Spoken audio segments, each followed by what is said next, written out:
pollution levels in India's capital are not just affecting the residents of Delhi, but also some of the ancient monuments. Take a look. Delhi, the capital of India, is a famous tourist spot as it houses important archaeological monuments like Humayun Tomb, Red Fort, etc., which is also in a way struggling against the rising air pollution of the city. Delhi's historical monuments are becoming the latest casualty of the smog and rising pollution levels in the national capital of India. It is true that the monuments, which are of the very important, are also affected with the pollution because the monuments have also a kind of life with them. So we cannot deny that these are not affected with the pollution. In fact, the ratio of the pollution may depend upon the location of the monument, the material of the monument. In fact, I can just tell you that the marble is the most sensitive material, while the granite is the less sensitive material. There is no scientific research done on the withering of these monuments, but it is clear that pollution caused by vehicles and construction are eating away at granite and marble structures. In Agra particularly, after 5 or 6 years, every time the marble is cleaned, and that is through this mud pack system. You know, there is a kind of the mud therapies they have taken place by chemistry branch of the ASI. India's national capital has been struggling with poor air quality for nearly a decade now. Yet, no provisions have been made to monitor the chemical effect of air pollution on heritage sites. Delhi, its monuments and its people still continue to struggle as the air quality stays at the hazardous level. In New Delhi, with Vijay R.K. Yadav, Sneha Mukherjee, WION.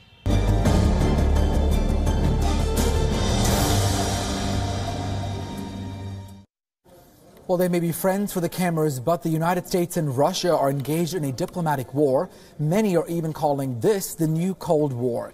The ties between the two countries have not been the best since last year's U.S. presidential elections. Now, the war is spilling over to some of the biggest foreign media brands in both countries. Earlier this week, Russia Today registered with the U.S. Justice Department as a foreign agent in the United States. This was based on a report by U.S. intelligence agencies. In fact, they classified the news network as a Russia state-run propaganda machine. Well, in retaliation, Russia's Duma, or the lower house, allowed the Kremlin to brand undesirable foreign media outlets as foreign agents.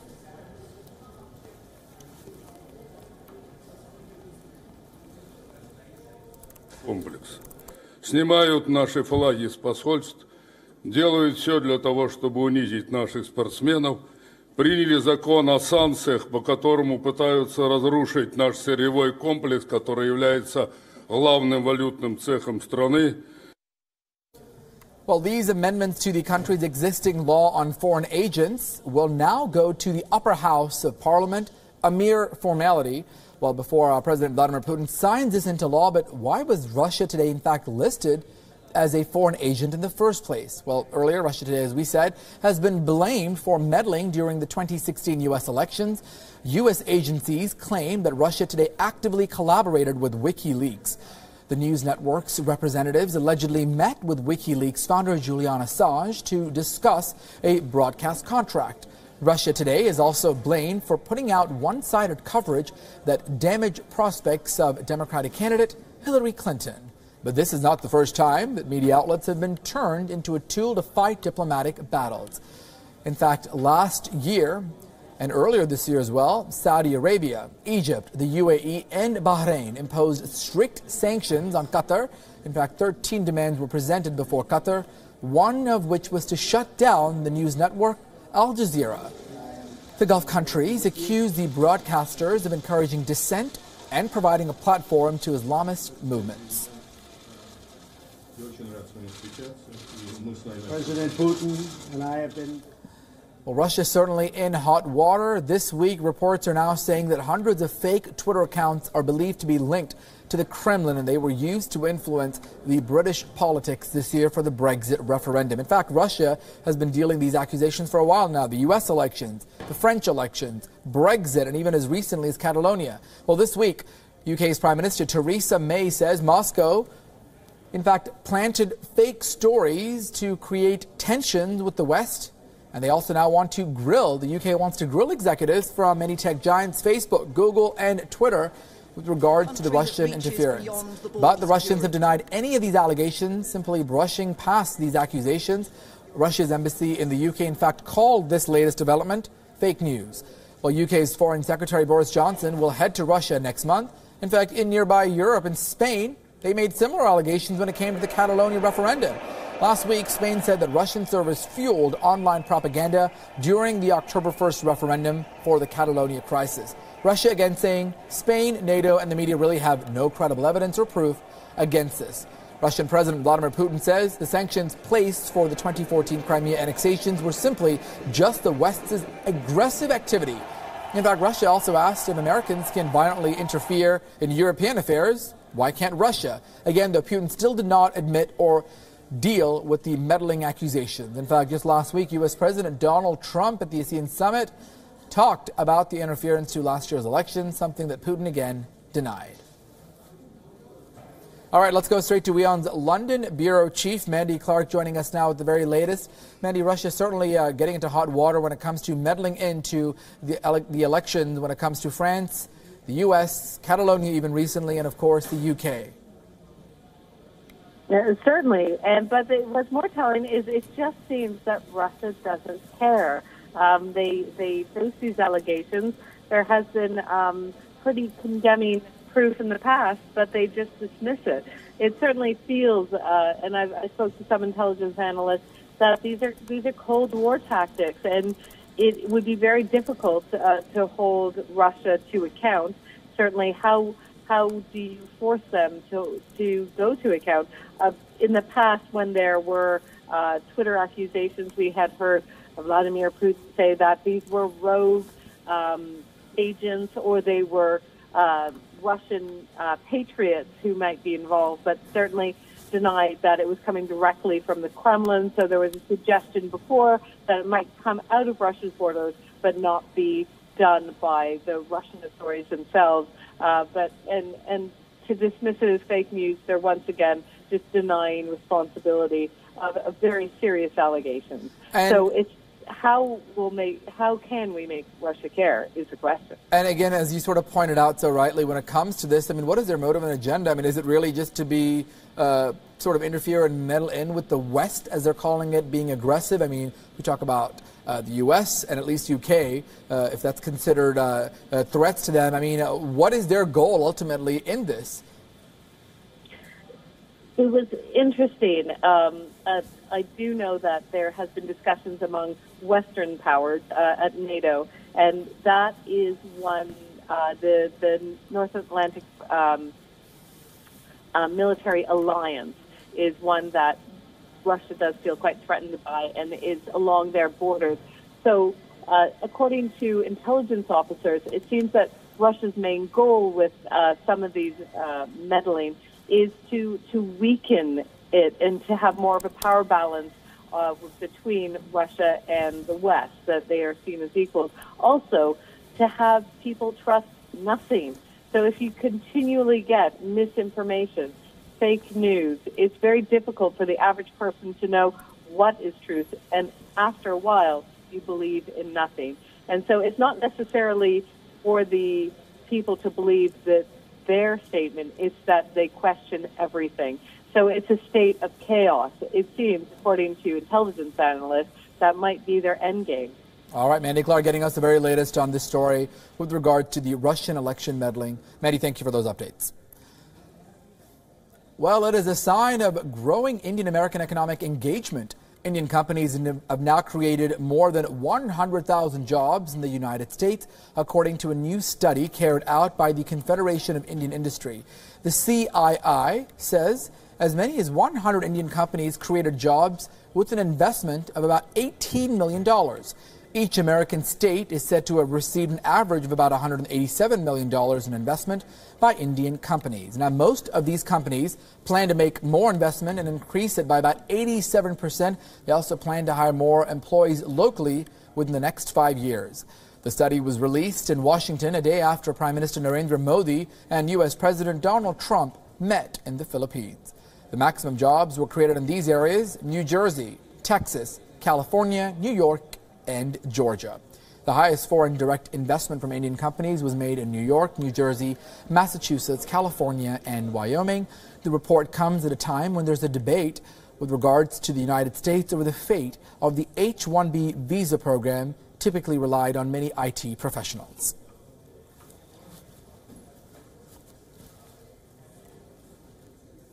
Well, speaking of Prime Minister Modi, it's a huge vindication for Modinomics. Despite demonetization from last year, been about a year now, 9 out of 10 Indians favor Prime Minister Narendra Modi. Well, at least that's according to a recent survey by American think tank Pew.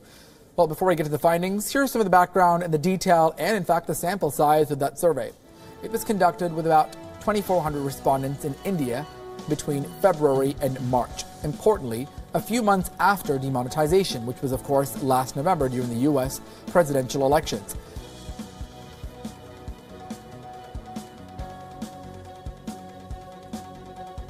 All right, so let's take a look. The first finding of the survey. On your screen, you're looking at some of those numbers and those bar graphs. 88% say they are favorable when it comes to Modi. 83% say the current state of the economy is good. And 70% say they are satisfied with the direction in which India is heading, at least according to the survey. Well, the survey, despite the enormous criticism that Modi faced over demonetization, brings back interesting results. Well, in 2015, a year after he swept to power, promising to transform India into a high-growth economy. Well, 3 years into his term, Prime Minister Modi still remains the most popular Indian politician. In fact, several points ahead of Congress leader Rahul Gandhi, who's at 58%.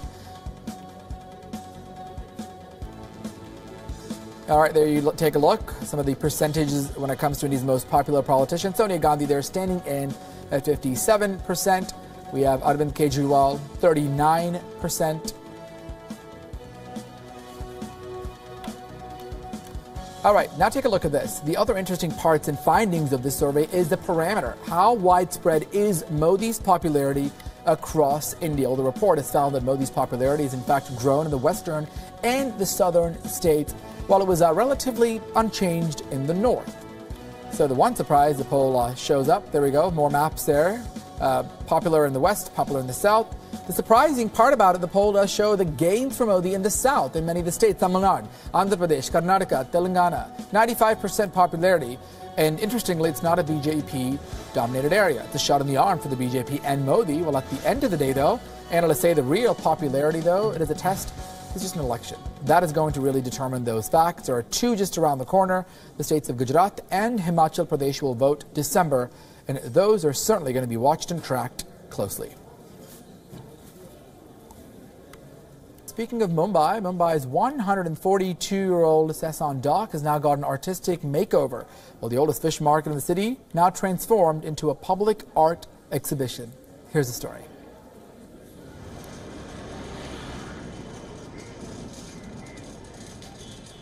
One of Mumbai's oldest docks, built during British rule, has turned into a jazzy art destination now, making it known for more than one reason.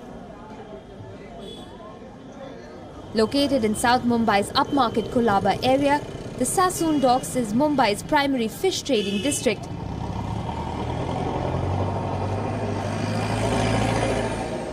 Giving employment to lakhs from the Banjara and Koli communities.